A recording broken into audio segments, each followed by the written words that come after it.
Happy New Year and welcome to this edition of Spectrum, coming to you live on Radio 1 FM 90. My name is Kenneth Lukwagandason, your host.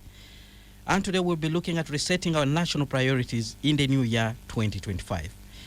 Well, we are already on the 6th day of the new year 2025 and discussion still going on the priorities of our country, what happened last year and what actually needs to change as we begin looking or moving on with this new year 2025. Our Chief Executive Officer, that is President Yoweri Museveni, the Chief Executive Officer of this country, laid the foundation and issued a number of guidelines in his New Year message. He talked about a number of issues, peace and security, where he said there is need to ensure that bad elements do not disturb our peace and security. Actually talked about some particular challenges that emerged last year, including ADF, and some people who wanted to carry out demonstrations on the street in Kampala with a view of destabilizing the country, and he talked about that, saying there is need actually to end that. He also talked about access to justice and the issue of bond, police bond and bail. He also talked about the issue of environmental protection, wondering why people continue to construct in wetlands and all those eco-sensitive places. He talked about, the good prices of coffee and the impact on the economy, and he talked about the 4-acre model, his continuous push for wealth creation, among other things. But we know there are issues in this country that some people have suggested need to change in order for us to unlock our potential. So I have two guests here in studio to share with us their views as we try to look at how we can rethink our national priorities to actually continue the growth that we need. In studio, Dr. John Kakungulu Walugembe is an entrepreneurship and business development specialist. He's the Executive Director, Federation of Small and Medium-Sized Enterprises of Uganda. Good evening, Dr. Kakungulu, and Happy New Year. Good evening, Kenneth. Happy New Year, and thank you for having me here. Also in studio, Mr. Goldbert Mushabe, farmer, social entrepreneur, lawyer, and policy analyst, Associate Director at Great Lakes Institute for Strategic Studies, GLIS. Good evening, Mr. Goldbert Mushabe. Thank you very much for joining us this evening. Great pleasure to be here. Good evening, everybody, and Happy New Year, our listeners. Well, let me start with you, Goldbert. We ended the year 2024 and began this new one, 2025. It's time for very many people at individual levels, but also looking at institutions and the country at large to rethink and also focus on the priorities that will take us where we want to go. And I want to begin with you as a policy analyst. How do you see things where you stand in terms of the country moving forward in the year 2025 compared to where we were last year? Yeah, so basically, I think just to be very realistic, I think one has to draw a distinction between the resilience of Ugandans as citizens and then the kind of work that the government does to direct to shape the course of direction of development and transformation of the country. I think I would say that when you look at 2024, there was considerable resilience by the citizens. I think that the economy was quite very hard. The citizens were, across the board, there was quite a lot of struggling, getting, people paying their bills, businesses running. But so from 2024, you can see the level of resilience of Ugandans that keeps on to power this country to move forward in spite of the dysfunctional nature of the current regime that we have. Because in effect, you can say that in the majority of cases, it's like government is literally absent. Why am I saying this? Government is supposed to provide public goods and services in the different sectors of the economy. So you can say 2024 is the year when Kampala, the capital city of Uganda, literally collapsed under the weight of of potholes and blocked drainage systems, and of course I think this was more or less like epitomized in the collapse of the Chitezi dumping site which buried our people alive. You recall that we have the education sector, for example. About 3 years ago, the minister for education appointed an education review commission. For 3 years, the commission has failed to bring out its report. And if there is one crisis that Uganda is facing today, it is the crisis in education, where almost over 70% of the children who enroll in primary 1 do not reach primary 7. That at this moment, between 1997, when universal primary education was introduced, and 2022, you have over 26 million children that did not reach primary 7. That's a crisis that for the country that you are facing. And then on the governance, I think that the country is, you can we can talk about all these hardware issues, economy, roads, energy, and whatever, where there has really marked progress. But what builds the country, what moves the country forward is the software, which is more of the governance. On the side of governance, there is a total log jam, where basically Uganda now is dependent on one man called Yoweri Museveni. And when you listen to him in his New Year message, you could see really a man that is very tired and exhausted and almost disinterested, by the way. That's what you've been saying for very many years. But he has remained resilient, just like you said of Ugandans. Because you see, I have said time and again, Kenneth, here, that President Museveni, his mental programming is that he's a life president. So, a life president can be able to do transformative things depending on how he thinks. But a life president can also be there and is a figurehead, and he just enjoys the trappings of State House without doing anything significant. And I think at this moment, if you listen to what he said in his New Year address, that one of, I think, the lowest moment for me of that was where he was describing rain is falling, it is falling in leaves, and then falling in trees, and then the water is correcting. You really feel like, okay, this is a president that is supposed to inspire a nation and chart out a direction for a whole year. And then you go there and you engage in a chiganiro as if you were just holding an LC1 meeting. All right, but when you say that of the president, and yet we know very well that he has been, championing wealth creation, when you say he has not been doing anything, and yet we have been seeing him moving across the country. Ugandans need to be disabused of this political rhetoric. Because what is wealth creation? You don't preach wealth creation. Well, if you are creating wealth, you don't go preaching and say, I'm now doing wealth creation.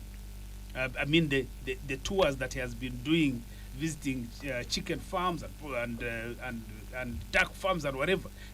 Wealth creation means that you have charted out clear trajectories on how the economy will move. What are the big drivers of Uganda's economy? So right now, like I said time and again, we have the advantage of coffee. What have we invested in making sure that Uganda takes advantage of coffee? When you go and discuss and start discussing chicken thieves and coffee thieves, that's not chatting about the future. You are basically talking about the failure and collapse of the law enforcement system. That's not how you direct the country into the future. You are just on a fireplace conversation saying, so Kenneth stole the other person's coffee, Godba stole this one. That's not how you really inspire a nation to go into the future. All right, I'll be getting back to you. Good enough, we'll have an opportunity to dig deeper into his address, some of the key issues that he brought out. But let's hear from Dr. Walugembe. Your views on the new year and how we were last year and the projection you have for this new year. Okay, first of all, I want to congratulate our listeners for having made it to 2025. I'm cautiously optimistic that we'll have a good year. Of course, that does not mean that the challenges that we face will go away. We have the issue of youth unemployment, that as a country we are not creating enough jobs for young people. We still have the high cost of doing business in Uganda. We still have the high cost of credit.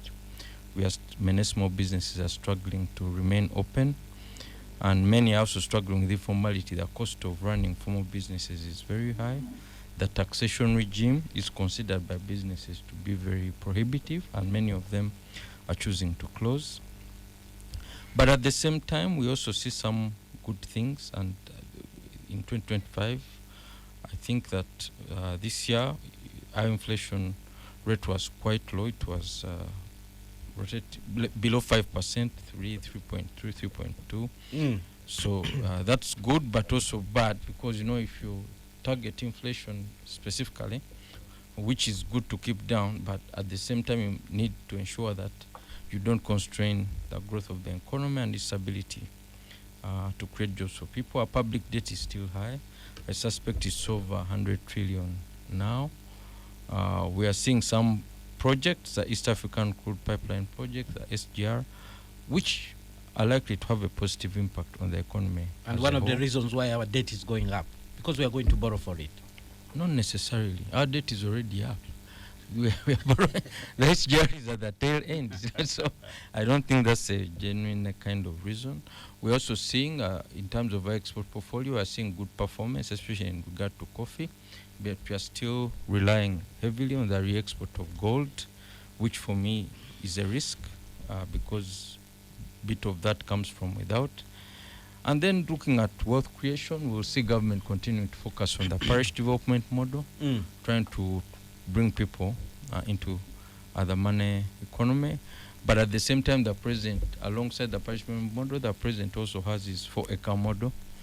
And then we also have the ATMs that will be used to grow our economy by 10 times, from $50 billion to about $500 billion. It's agribusiness, tourism development, mineral development, science, technology, and innovation. Which is part of the new ambitious plan to grow the economy tenfold. Exactly. That's the strategy. So I think it will be a mixed bag. We'll see some positives, but we'll also see some of the challenges that we've persistently talked about remain, because even when you look at the budget strategy and so on, you don't see a fundamental departure from the direction that government. What are some of the challenges that you envisage that you think we need to prepare for as a country? No, so first of all, the biggest challenge, in my opinion, is that the economy is unable to create sufficient jobs for young people. We have a very young population. UBOS has just released the final census report. That's despite the report from the government that the number of factories are increasing. We have now about 580. No, increasing against what? Because increasing is relative. You can say I'm increasing by 2% or 1% or by 0.001%. So that cannot really be a good measure. I think so. We need to tackle the issue of unemployment. How do we deal with it? The issue of unemployment. I think we need to support the growth of the private sector, and we need to support the growth of small businesses. This is something that is key. I don't agree. But so, John, when you listen to the president, did you hear any measures that are going to support? No, the president. Private sector? Okay, so the president is well intentioned, but all these programs, PDM, Myoga, and so on, the challenge with them is that they are targeting people who are not active participants in the economy. They want to pull them up. Okay, but my view would be that you first support these ones who are already in the economy. Someone's running a business and is struggling. First support this person to grow before you pick the other one, or at the very least link the two. You see, so I don't think that enough thought has been put to how do we grow there's a good talk, but in terms of action, how do we support these SMEs to stay afloat, to create jobs and so on? I don't think we have come up with a satisfactory kind of initiative. Now, good, but there are two things: wealth creation, but also job creation, like Dr. Walgembe actually says. Your quick take on that. Earlier, you suggested that the president is not doing anything, but Dr. Walgembe suggests that he's well-intentioned, looking at what he's trying to do, but maybe the strategy could be the problem. Yeah, actually, I think I wouldn't even say that the president is well-intentioned. I would say the president is playing the politics, because that is really his major right now. In his evening years, he's really playing the politics, because that's what he needs. And I like John. John, I thought you were a businessman, but I think you are a very, very good politician, because everything is right hand, but it's also wrong. But essentially, the thing of like wealth creation, this is rhetoric. Because wealth creation, wealth is not created because you are saying wealth creation. You don't go preaching. But we have seen people who have actually, reported progress, who have been able You've seen them where? during the tours of the president, who have said, this is what we did and this is where we are now. People who are reporting that each month they are able to make 20 million shillings. I don't know. I don't know. Because this discussion, for me, it's very, very, it's kind of like very stressful. If you go to Ntungamo, where I come from, and you find some farmer there or some household. Godbat Mushabe, the one growing coffee. No, you see, if they were creating wealth, they would be putting in place the financing mechanisms for me as a coffee farmer to be able to access money and expand this coffee production. You now have a factory in your background, in your backyard. Godba in Ntungamo. I think you are turning this into a joke. No, it's not a joke. I'm not talking about the factory. The factory is a different thing. An infrastructure to support you as a coffee farmer. No, because first of all, I ask for the factory because I could still do coffee without the factory. But the point I'm making is that if you are a government that is trying to support, to grow businesses, you would get money and say there is money to invest in coffee. All those entrepreneurs who have ideas on doing coffee farming, they would know where to get the money. It would be competitive, and those who can would be able to access the money. Because remember, my business now, which is at about 40 acres now. If I was able to access financing, probably I should be employing no less than 10 or 20 people full time because of the size of the business. And because I also know that sometimes when I have been doing weeding, there is a day when I had 285 people working on the farm. So when we talk about creating wealth, you are investing in the businesses that grow and generate wealth and create jobs. Have you tried creating wealth does not mean that you are a president and you go and visit all these villagers because they received some 1 million shillings. Access to funds that you're talking about. Have you tried a scheme that is in the Bank of Uganda to support agriculture? There's also UDB. We have been told money has been put there. Each financial year, at least there's a capitalization. Maybe John has a better experience. When you are looking for it, they will tell you there are all these facilities, and it's only when you start looking for that money that you really begin to experience the nightmare. I think for me, I have tried applying for money 3 times. In the process, I have spent money. And at the point when you should be getting your offer letter, the bank tells you your business is agriculture, so it is risky.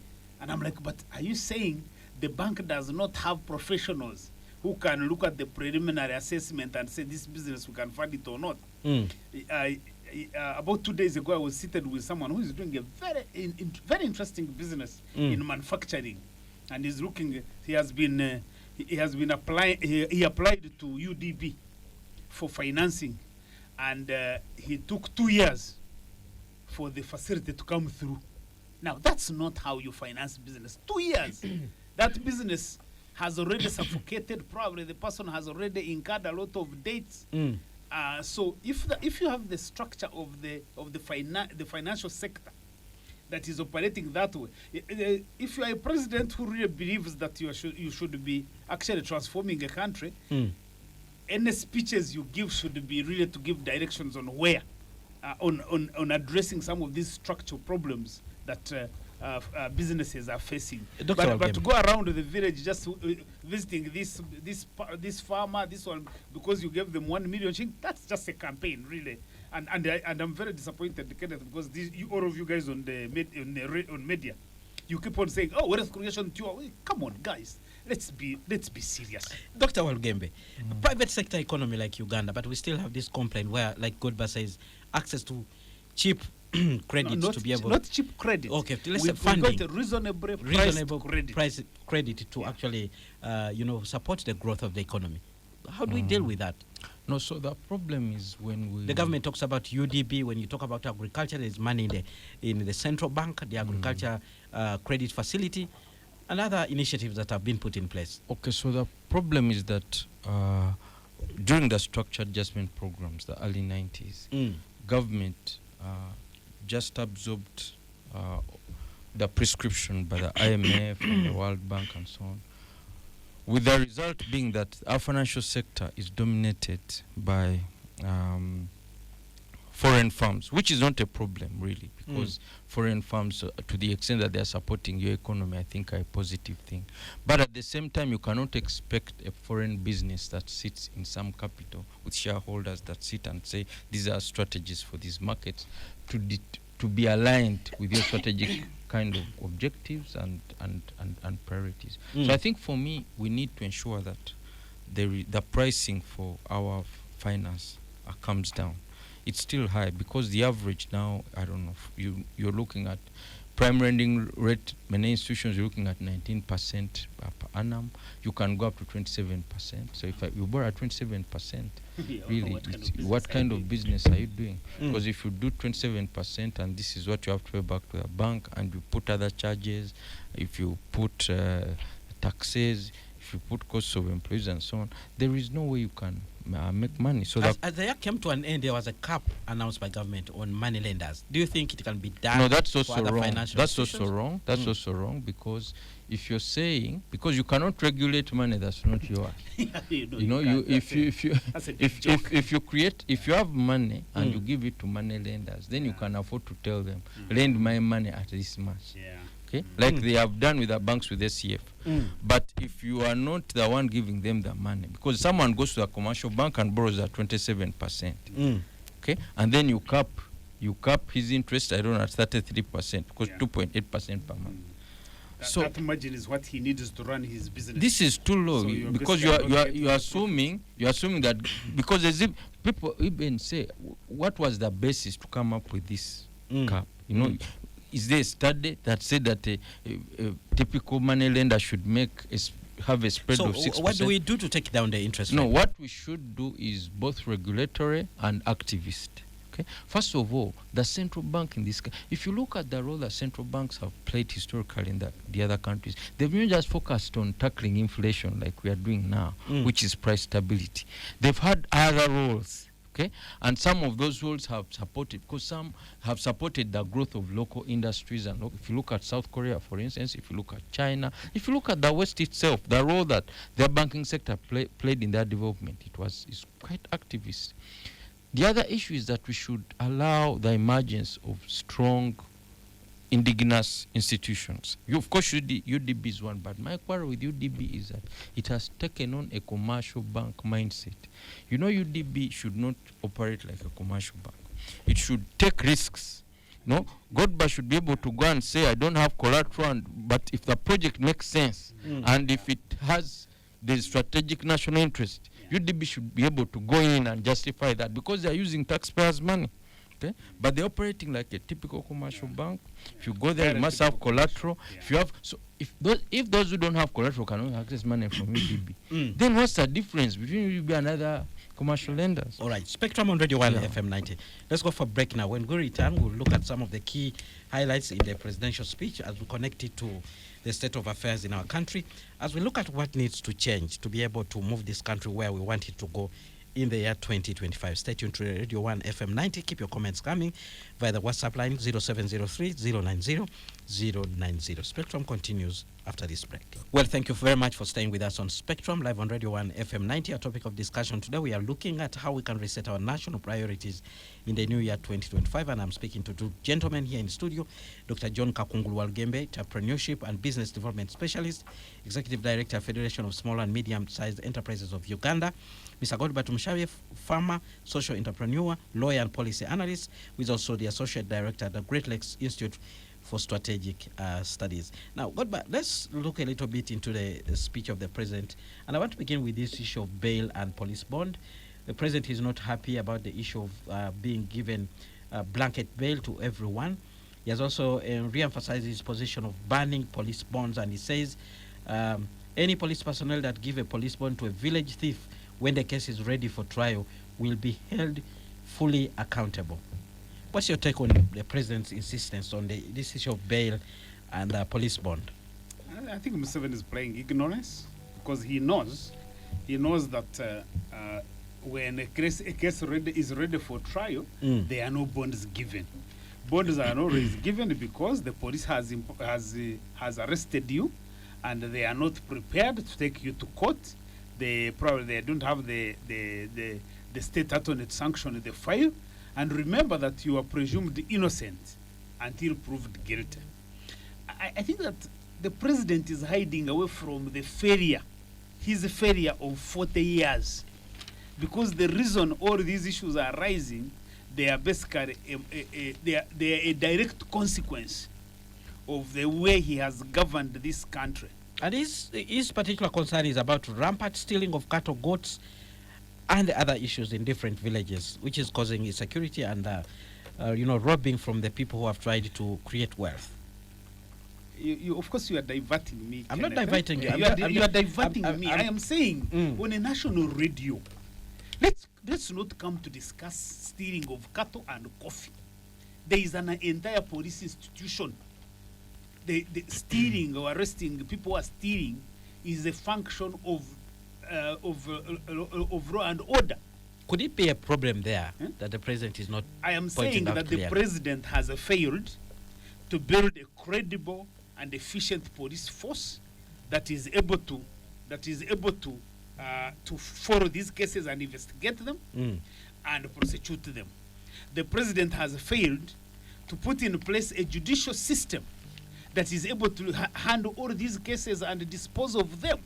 So when he comes and starts talking about theft, you can't be a president and you spend the whole evening and you are telling your audience, both local and international, you are telling about who stole which coffee in which village, because those are really those are village issues, LC1 issues. That's why I'm saying that for him, he's looking at the campaigns, he's looking at the politics. He knows probably from his intelligence that the most pressing issue normally is theft.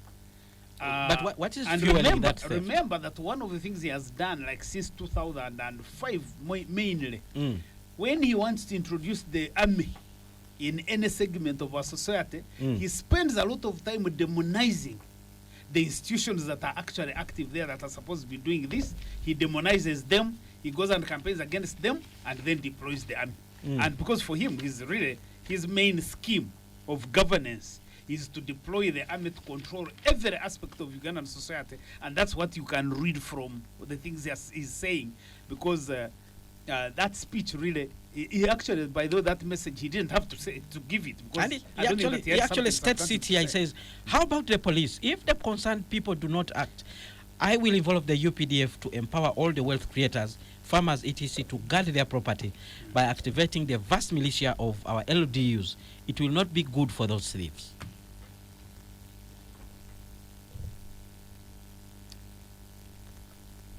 Yes, put it there. Like what? That he will involve the UPDF. Did he have to come to the national radio to say that? Because that he's the commander-in-chief. He should be able to do it. He doesn't need to come to radio to say it. That's the obvious. Dr. Walgembe, peace and security for the wealth creators, as stated by President Yoweri Museveni here. Okay. Is it an issue to worry about? So what this shows, and you know what we've been saying, is that we must, you see, there's this preoccupation with GDP numbers. GDP growth has grown by 6%. President likes the GDP per capita measure. But we need to bring out the aspect of wealth distribution. Because if there's a big gap between the haves and the have-nots, then you start having the kind of insecurity that we have. So the president shouldn't address this thing militarily. Those people who are stealing, because if we want all of them to become wealthy, I thought the goal is to, why would the wealthy person steal from another? By the way, John, let me help you. So me, as I said, I have a coffee farm in the Tungamo municipality. So during as the coffee was ripening, and because you're trying to do very good agronomic practices, make sure the coffee is of quality, so Yeah. you want it to ripen. Yeah. So these guys descended on the coffee Yeah. and started harvesting it at night. Yeah. And of course, then you catch them, you take them to police. Mm. Now, even if you, by the way, those guys who are stealing the coffee, even if you said don't give them police bond, Yeah. what can they do? Because these are delinquents. Yeah. They are really, they are basically, how do you could describe them? You know, the people who are, they have nothing. They have nothing to So do even and nothing if you to kept do. them in a jail, you have not added value at all. Mm. Yeah, so when the president says don't give them bail, because the guy who is stealing the coffee is not Kenneth. Yeah. No, it's this guy who is there, who is there. Every day he's looking for something to eat. You are talking of a guy who only needs 1 cup Yes. of coffee to go and sell and probably buy weed or buy some small liquor. Yeah. Those are the guys you are talking And about. So that's- the president, I think, is just diverting from the big things of what the president does, and then just involving us in a lot of trivialities which should be handled by village chiefs and all these people that he has deployed across the country. John, if you can conclude your, Okay, your so point. my issue being that when you talk about unemployment, that is now where, because if you don't solve the unemployment problem, it means you spend a lot in these other things. Because if you imprison these people, it means that you're going to strain an already strained system. You see, you have issues of case backlog, prisons that are overstretched. You know, and now if you involve LDUs, maybe some of those militias you're involving are actually the ones stealing. Yeah, they could be the ones stealing. Now if you empower them, they may be still. So I think that's not a long-term solution. I think for me the long-term solution should be to ensure that we ensure that all these young people have something to do And and get those are the jobs. key highlights. Get something. Well, the key issues he spoke about in his speech. Okay. Get something. Why do you think they are not highlights? Joe, I want a president Mm. who basically inspires a nation, inspires a people, and because you see, he normally goes for those campaign events. Mm. He can deal with all those issues, Mm. but when you come to address the nation on radio and TV, you're actually not only speaking to the nation, you also this is an international audience. Mm. You basically map out the trajectory of how the country is going to transform. Mm. What are the big shifts are expected in the economy? Mm. If it is exports, if it is manufacturing, if it is tourism, if it is education, if it's health, what are those big ideas that you are going to pursue in 2025 that you can even be held accountable for? Now you want us after 2025, when he is addressing the country, we say, did you arrest the thieves of coffee? That's the accountability you want us to be asking him. So basically, this is completely a diversion. I think the president didn't have something substantive to say, though, so he really had to just say. One other key issue he talked about is environmental protection. Maybe that is No, critical. that one he has said it over and over again. He's incapable of doing it because he complains about it. Actually, the problem with the president, maybe as John said, he may be well intentioned, but as I've always said, President Museveni is a good leader past prime time. His time is gone, and he has made his contribution. You can't discount it, both for this country and for the region. But he's a guy of the past.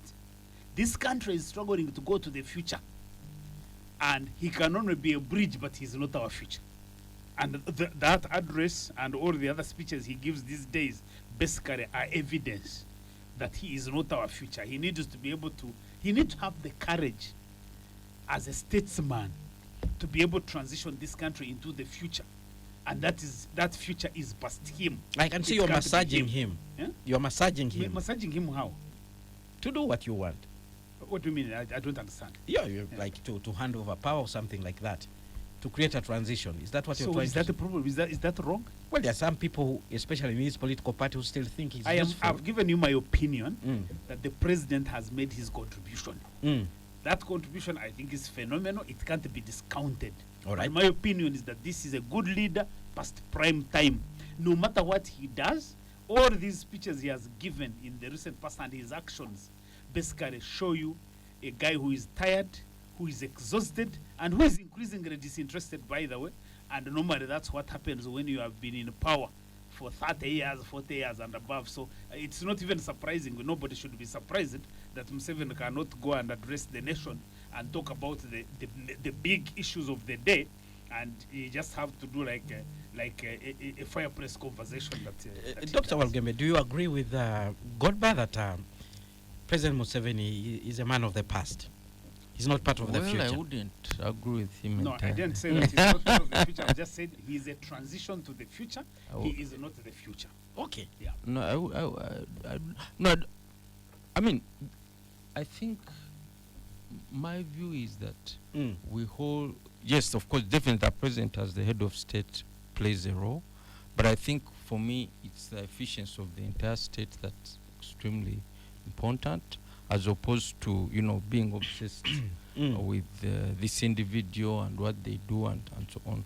So for me and for businesses specifically, we want to see things that, because, there are tasks that are the president's and there are tasks that are someone else's. Yeah. But at the end of the day, he's the CEO. Yeah, but you don't want, but you don't want to simplify. In simplistic terms, yes, he does everything, he's accountable and he's everything, but you and me know that there are bureaucrats that, make a lot of decisions that affect are the bureaucrats making the decisions that you need to be made? They are not, and this is bottom line, John is no. Sometimes they do, sometimes they don't, and I don't want to say that they are not making. The job of a president is to run a country. You run a country not by you as an individual, by putting in place the machinery in terms of systems, in terms of people, to be able to run the country. So when you see the things that are happening, so you can take the example of Kampala, the collapse of the road infrastructure. It is very easy to go and say, we are blaming KCC and whatever. But you see, you can't be a president and you are serious about your country and you have a capital city like this one. And then you say, the guys at KCC have refused to do it. I'm supposed to fire them. If I was president, John, these guys, like KCC, I would give them strictly 1 year to fix the roads in Kampala. You have to come and tell me that you have the money, you don't have money, and I have to look for the money, because you can't be a serious country and live in a jungle of a capital city. No, I think you get Kororo has collapsed. All right, John, if you can conclude your point. Good. So I don't want to appear like I'm an NRM spokesperson or something.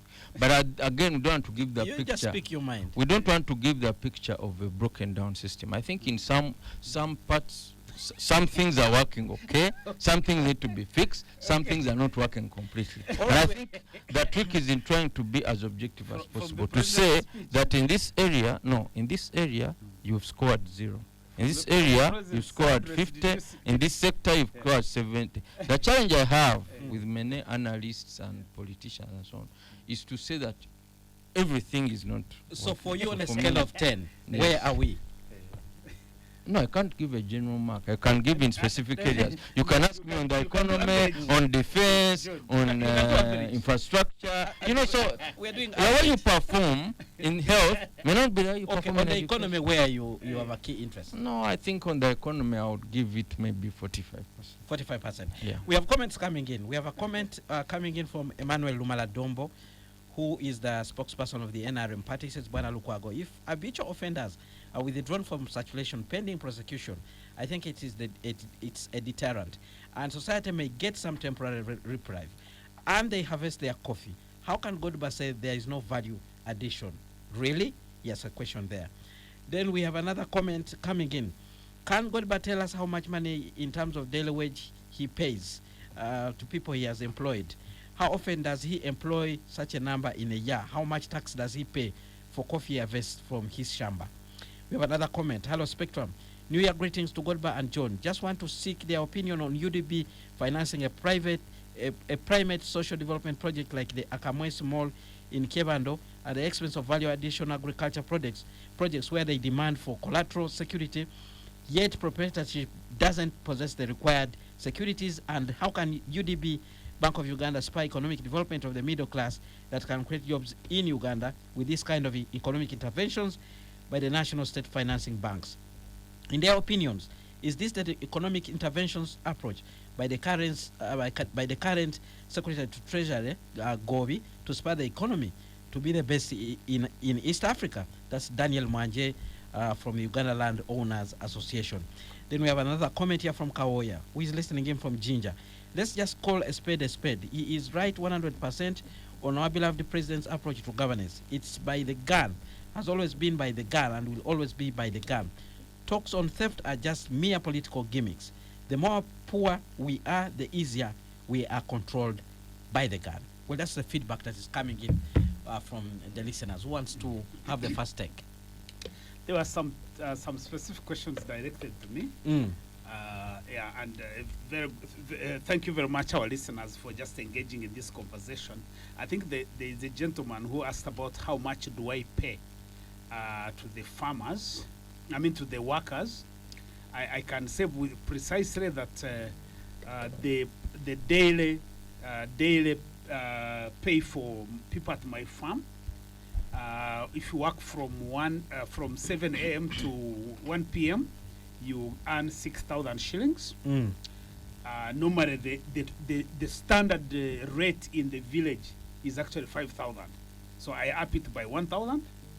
And if you are able to work up to 4, you actually earn 10,000. And so that's, for me, I am very, very clear that whatever I'm doing, it has to be able to really engage and benefit the local people. Do I pay taxes to the government from the coffee sales? At this moment, I would say no, because this is a business that has just started. We just started harvesting coffee in 2022.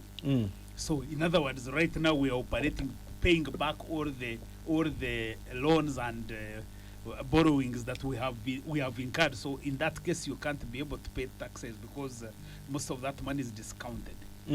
My brother Dombo, really needs to understand the point I'm making. That the people who were stealing coffee at my farm, you can't, even if you arrest them and put them in the cells, the only effect you will get is the overcrowding, because you can even secure a conviction against them, and then you lock them up. I don't know what you have done, because then you are basically incurring costs of feeding them, because these guys, they are stealing not because they are going to actually make money, I would say. They are stealing because they want to make money and go and meet their day-to-day needs. So the bottom line for me is that when you are a government, you are trying to look at the structural conditions that make this kind of theft, which I think is a petty, inevitable. So you are looking at those structural conditions and you are trying to remove them.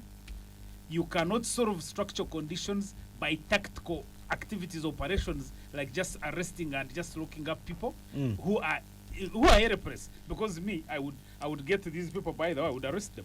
I had to hire people to arrest these guys, take to the police, and open up a file. But then I don't go back, because even if you go back, they cannot compensate you for the coffee they have stolen. All you are trying to do is to make sure that they don't steal more. Yeah. So, but otherwise, the guy, even people like Emmanuel who are supposed to be running government, they need to understand that this kind of level of discussion is very, very basic. It does not deal with the structural issues that are creating the conditions that are, driving this kind of theft. John, quick response to some of the comments that came from the listener. No, first of all, I want to say that Godba is in the informal sector, that government wants to, government is saying they want to formalize. So, in the informal sector? Yes. According to government's definition, you would be in the informal sector. Would I? Yes, you would. Yes. Thanks for the program. I just want to comment on the issue of the Uganda Development There's a Bank. comment I think you need also to take it. Henry in Banda. Hi, Kenneth. Thanks for the program. Mr. Walgembe is a real politician. How can you exonerate the president for the failings of his government? Most of the leaders in government are directly appointed by the president, or he influences their appointments. Okay, so maybe let me start with that one. No, I'm not exonerating the president. I'm saying the president has established a state. He has appointed ministers, permanent secretaries. Yes, the buck stops with him, but we shouldn't say because ABCD has failed to work, therefore the president is responsible. It's simply saying everyone should be held to account, including the president. And we should also be objective. What has worked, let's say it has worked. What is can be improved, let's say it can be improved. What cannot be improved and is irredeemable, we should say this is simply wasting our resources and we shouldn't invest resources here. That's all I'm saying. I'm not taking any position on that issue. Now, on the issue of the Uganda Development Bank, I think that, again, government took a positive decision to to re-establish Uganda Development Bank, and it has done some good work. But it has also, what my point was, there's need for further reform. This commercial lending mindset that is resident in UDB needs to change if UDB is to achieve its goals. Because if you look at, I don't want to comment on this particular case, but it's symptomatic of a wider problem, because this is a decision that a commercial lender will take. Let me invest in something that will give me short-term returns and make sure that I have a good balance sheet, as opposed to putting money in things that have a long-term strategic value. So I think that is something that the leaders at UDB just need to think about. That's all. And shouldn't be taken as negative criticism, but really as something that they can think about and say, okay, how can we do better in this area? By the way, I would add, John. There's a comment, there's a growing trend in which young people feel more secure in jail because they are guaranteed some free meals a day, which is not the case outside. That's John listening again from Kireka. Now, I was going to add on John's point that for me, even Akamwesi, if government or the bank thought that this is a good project, my view is that it's okay to finance it. Because when it finances it, if you have a serious government that is really focused on transformation, that does not mean that all of a sudden you have no money to do all the other long-term strategic things. So I wouldn't have any issues with financing Akamwesi as long as the other things that need to be financed are actually being financed. All right, John, your closing remarks as we come to the end of the show. Well, my closing remarks is to say that we need to be cautiously optimistic as we go into 2025. Cautiously optimistic is a political term, John. No, that's That's what we've been saying. no, we want to err on the side of caution. Yeah, so, and of course, for business people, the challenges that we face still remain, and we want to ask government to look at them very seriously. We've talked about the issue of the high cost of doing business. We've talked about the issue of markets and the challenges that we face in terms of standardization and tariff barriers, issues of informality and the incentive regime to ensure that business is actually formalized, the taxation regime where things need to be made, for instance, with the IFRIS and so on. And how can we ensure that as SMEs, we are also paid, because you know that this whole issue of domestic careers. All right. If government should prioritize clearing us so that our businesses can keep afloat. All right. Your closing remarks, Godba, as we come to the end of this show. No, I would say that Uganda is really, we are at a very, very critical moment. The things, the technical, tactical things that John is talking about, they are very important. My view is that when you're looking at the trajectory for 2025, you have to be looking at the governance, right, as the software, okay, that is going to determine whether things shape up positively or not. All right. And we have a political crisis now, in the sense that you have transition politics, you have elections coming up, and there is you can say even the president never said anything about it. All right. So there's really growing uncertainty right, on the future of this country and the post-Museveni future, and Ugandans need to remain focused on that. Everything else is really a detail. All right. With that, we come to the end of Spectrum. Tomorrow, same time, another topic will be on air. Join me then. But up next, we have the news in English with Ms. Josephine Dakano. Thereafter, we'll have the Soul Train with BB